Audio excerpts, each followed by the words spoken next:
Depuis l'Antiquité, les femmes tentent de préserver leur beauté malgré les effets du temps.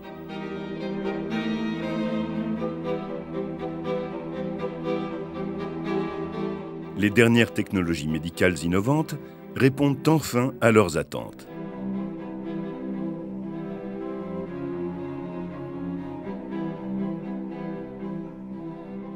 Pour la première fois dans l'histoire de l'humanité, les soins esthétiques ont une réelle efficacité en même temps qu'une réelle innocuité.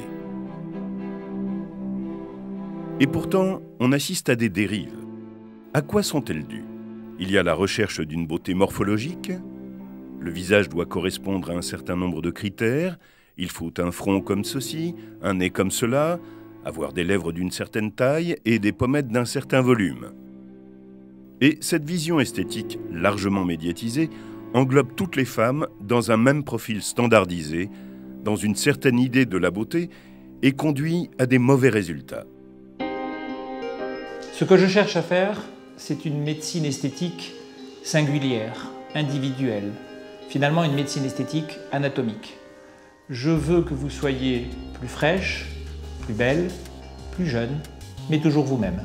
Chaque personne est différente, chaque personne est singulière, chaque personne a un visage, une âme, une sensibilité, des expressions. Il faut les conserver. Certaines rides sont jolies, il faut les conserver.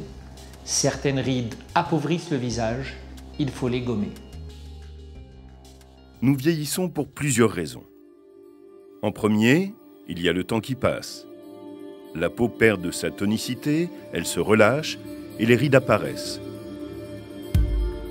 Les contours sont plus flous. Les volumes diminuent, ainsi le visage perd de sa rondeur et de sa fraîcheur.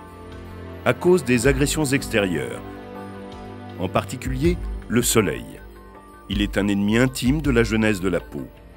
Il casse l'élasticité du derme, en même temps qu'il crée des taches brunes, diminuant l'éclat du teint.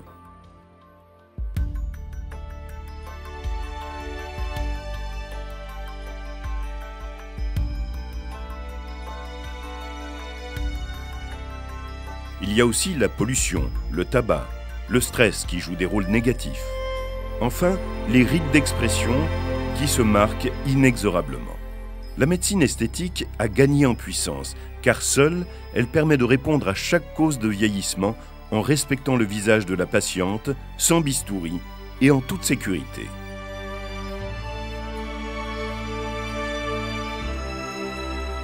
La médecine esthétique a pris de l'ampleur parce qu'elle soigne le visage dans sa globalité et qu'elle répond à presque toutes les attentes des patients et des patientes. À chaque cause de vieillissement, à chaque imperfection du visage, aujourd'hui correspond un traitement médicalisé. On peut utiliser la toxine botulique pour les rides dites d'expression, formées par la contraction des muscles, par exemple la ride du lion, les rides de la patte d'oie. Elle est également utilisée pour les muscles des lèvres, de l'ovale du visage, du cou, du menton. Pour les pertes de volume, joues, tempes, lèvres qui se creusent avec le temps, on utilise l'acide hyaluronique. C'est un produit de comblement qui a pour but de remplacer volume pour volume les pertes de substance. Et au lieu de traiter dans les pommettes ou dans les lèvres avec des volumes qui risquent d'apparaître excessifs, on va injecter de l'acide hyaluronique dans des zones invisibles pour retendre la peau vers le haut, donnant un effet lifting médicalisé, sans excès et sans chirurgie. Pour le vieillissement cutané, c'est-à-dire les taches, les rides de surface, la coupe rose, on utilise les lasers. On peut traiter tous les défauts de la surface de la peau par les différents lasers dont on dispose. Et lorsque la peau est très relâchée et qu'il y a un excédent de peau, il faut laisser la place à la chirurgie esthétique.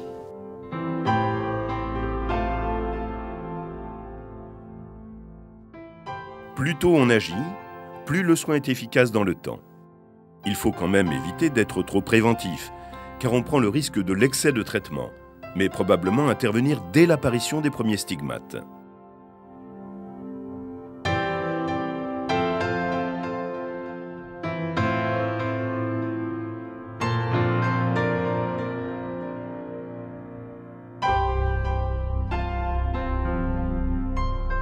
Traiter les rides d'expression dès qu'elles laissent une trace sur le visage. Traiter les pertes de volume dès qu'elles créent des ombres sur le visage. Traiter la peau dès qu'elle apparaît vieillie. Comment a évolué l'approche médicale du vieillissement et de la beauté? D'abord, il y a une quinzaine d'années, nos patientes nous demandaient d'être plus belles. Aujourd'hui, elles nous demandent d'être plus jeunes.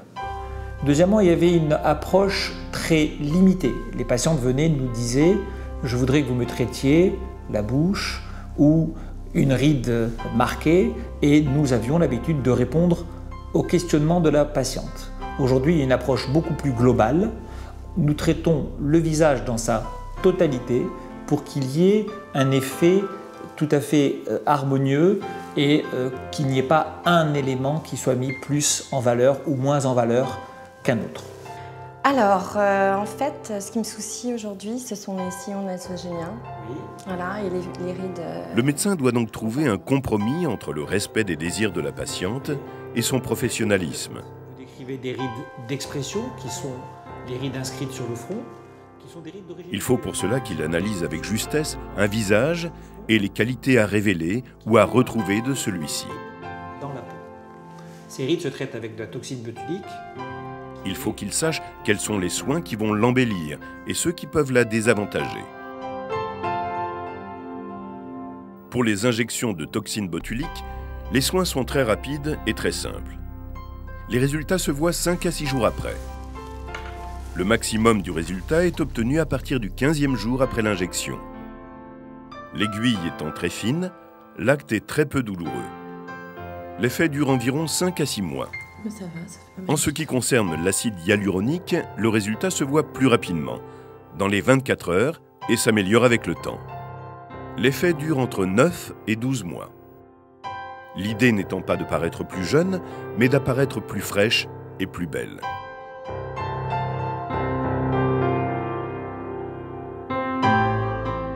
Être belle, c'est déjà le sentir soi-même. Une femme qui se sent belle va diffuser cette lumière et apparaître comme telle.